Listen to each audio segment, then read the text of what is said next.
I've had enough.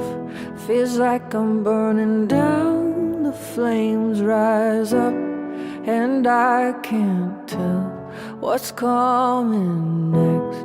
This life is like a game of roulette. The one that I need, help me see beyond the surface. My purpose.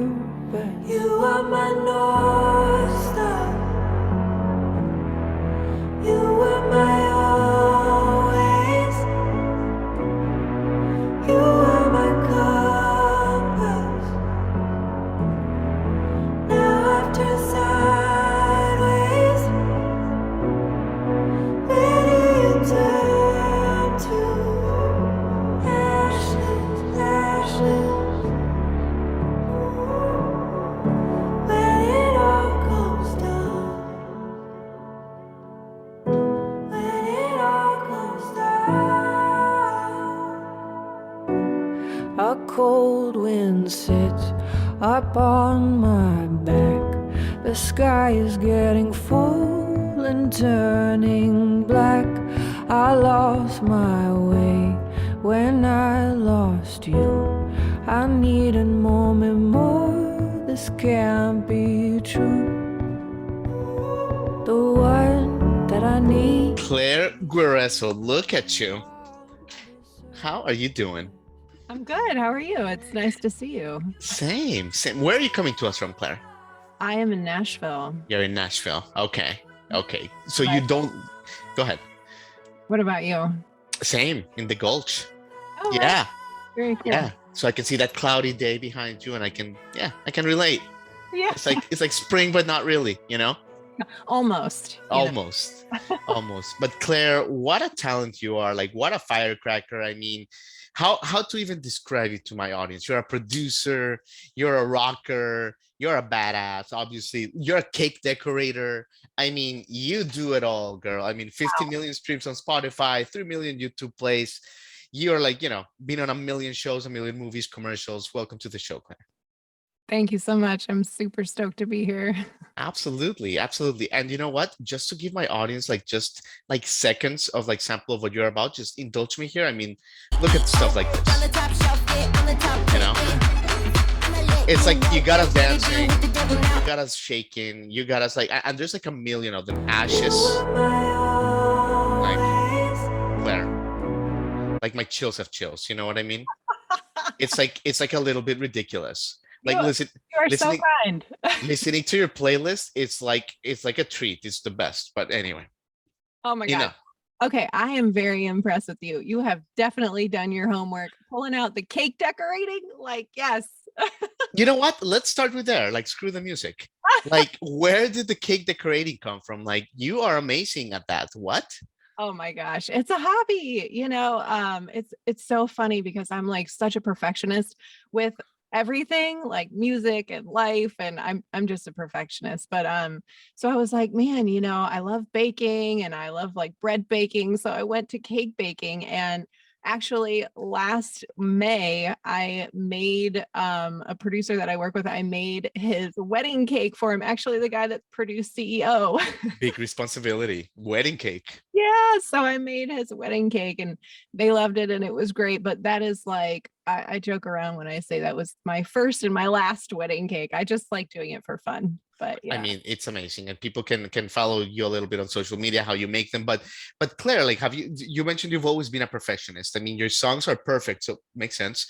But like, have you like always really been a perfectionist? Is this like, has it almost been like a good problem, but also a problem in your life, I guess?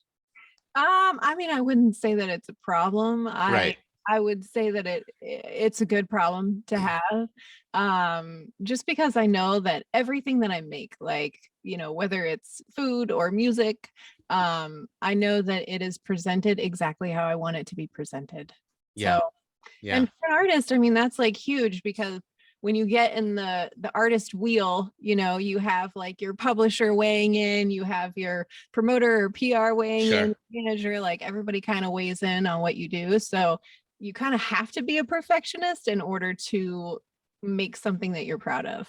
Right, right. But I guess my question is, Claire, like a song like No Turning Back, No Turning Now. I mean, that song, I was like loving it, of course, but it was like it's so perfect, and I feel like you could tinker with it forever. You know what I mean? Like, so when you say you're a perfectionist, it's like, man, when do you know that it's ready to, it's like a cake, when it's ready. But Mhm. a song like that one, I feel like you could still be playing with it, Claire. Yeah, that's something that I'm also really good at. And it is knowing when to stop and knowing when to move on. Mm, In all aspects of life, I was always the person breaking up with people, not being broken up with. you're very logical. Yeah, I am, I'm logical. I know when something is done. So when a song gets to a certain point, it's like, okay, that feels really good. Like, why mess with it? You Yeah, know, I've worked with so many different writers, like amazing, incredible writers and producers, Grammy winning producers. The list goes on. And yeah, even them, sometimes they will be like beating, one line in the song over and over and right. over again until it's like perfect. And then once they have it quote unquote perfect, it doesn't feel the same. So Yeah, like watching other people do that has made me super conscious about like once it feels good, move on. yeah. I like that. That's a great thing to have as an artist for sure. To not be stuck. And Claire, like I said, your songs have been everywhere. I mean, like, commercials, Grey's Anatomy, Pretty Little Liars, Station 19, you name it, American Ninja Warrior, like the whole spectrum. Does it ever get old, Claire, when you are watching TV with your friends, with your family, with your pets, whatever, and like your songs are like in epic moments of the shows of this, like that's gotta be the greatest feeling. Yeah, I mean it never gets old. I actually get asked that question quite a bit, and the answer is hell no. I don't know if I can say that on your podcast, but You can say whatever you want. yeah, so hell no, it doesn't get old. Every time a song of mine is used, it's like it's the highest compliment Yeah, because I've been doing this for a while and I just know like how many people it takes for that one placement to line up, right, from the person who heard it and was pumped about it to the person who pitches it to the music supervisor to the network right. to the creator of the show to the editor of the show. It's like everything has to align for that one song to be used. And usually the uses are between like 10 seconds and 60 seconds. Hmm. So even for like that small of a use, like that short of a time, there's so many different parts that have to kind of align. So every time I get a placement or I hear, my song somewhere, I'm like, yeah, It's amazing. it's a little celebration. Yeah. Yeah. And it's like intercultural. Like we even saw a clip. I mean, you posted about it. When we edit this, we'll put it here in German. It's like a German reality show, and there's this like German girl completely emotional. Like God knows what's happening, but she's really emotional, and your song is playing. And I Und ich habe mir immer gesagt, egal wie klein diese Zeichen sind, dass es nicht passt, es passt für mich nicht. And Yeah. it's like, what's happening here, right? Yeah, It's I great. mean, it's like, honestly, man, like I wake up every day. I just feel super fortunate to be able to like have this be my job. You Yeah, know, I love all my fans overseas and all my stateside fans. Like they really come out for me, and I appreciate them so much. yeah, totally, totally, Claire. And before this, I mean, you've been in a bunch of bands. You were since young. One of them, the Little Bear, for example, Yeah. great little band, and there's some great clips of you playing right here Centennial Park Lightning 100 like 10, 12 years ago. Man, you're quite the rocking badass there. uh Uh, thank you. Tell us a little bit about this part of your career, and would you ever consider maybe like going back a little bit to that, Claire? Wow. Okay. So where Because you are a front woman, like you got it in you. Oh, well, thank you. Yeah, I like being a front woman on stage. I've always loved the stage. I love to perform. I'm definitely not a sleepy performer. I move around quite a bit when I'm Yeah, on stage and have fun with it because I'm just not that kind of person who can stand still on a stage when my whole audience is is having fun. I like to have fun with people.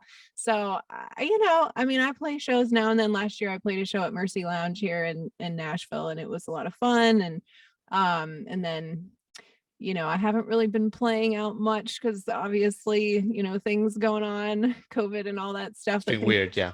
Yeah, it's been a little weird, but the band thing was really fun for me. It was really fun being live and like having that energy like to feed off of a live crowd. But when it comes down to it, I feel like just writing a song is kind of where my heart's at these days. Sure. I'm not ruling anything out. Like, I do love performing live, but the Little Bear was super fun. We, everybody in the band became like best friends, and we did regional tours, and I definitely did some punk songs at some point as well.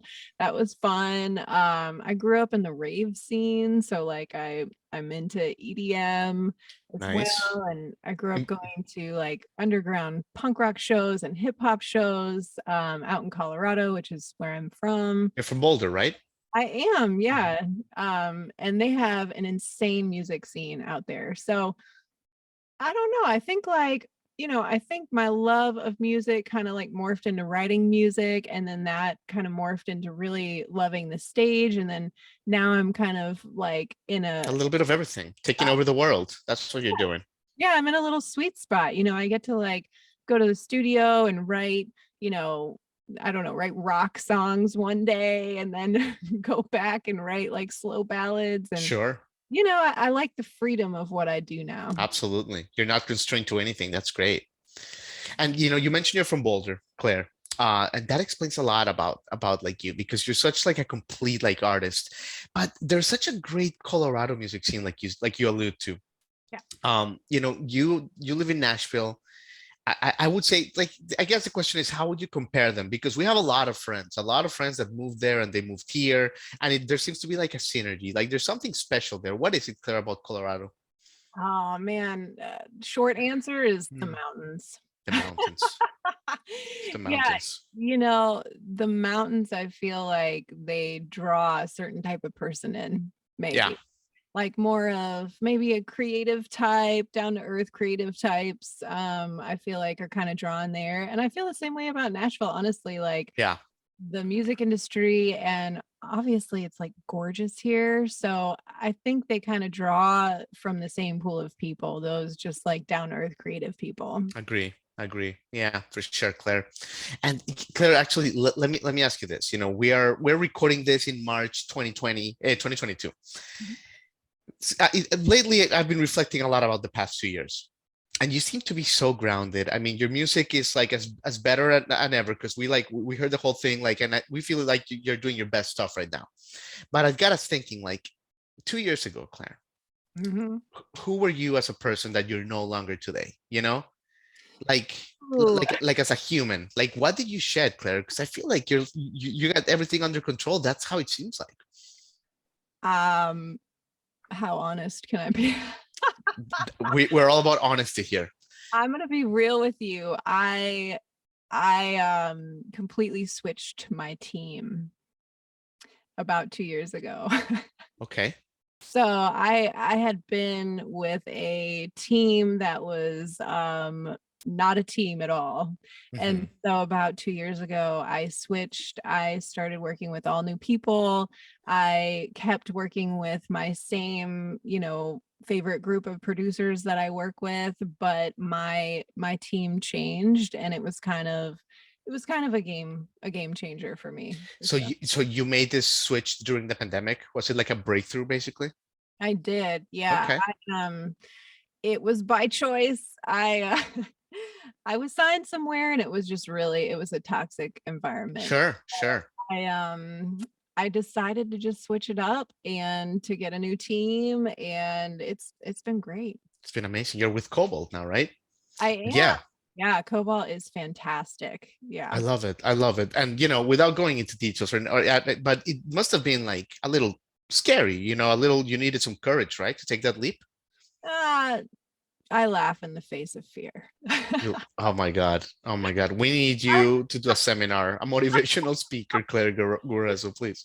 No, waking up in the morning takes courage, I mean, I don't know, it was just time, and I don't fight things. This is my thing, is that if the universe, if life is telling me to go in a certain direction, I listen and I give it a try. And maybe sometimes you don't know what's going to be on the other side, but it's worked out this far. So I'm just going to keep Yeah.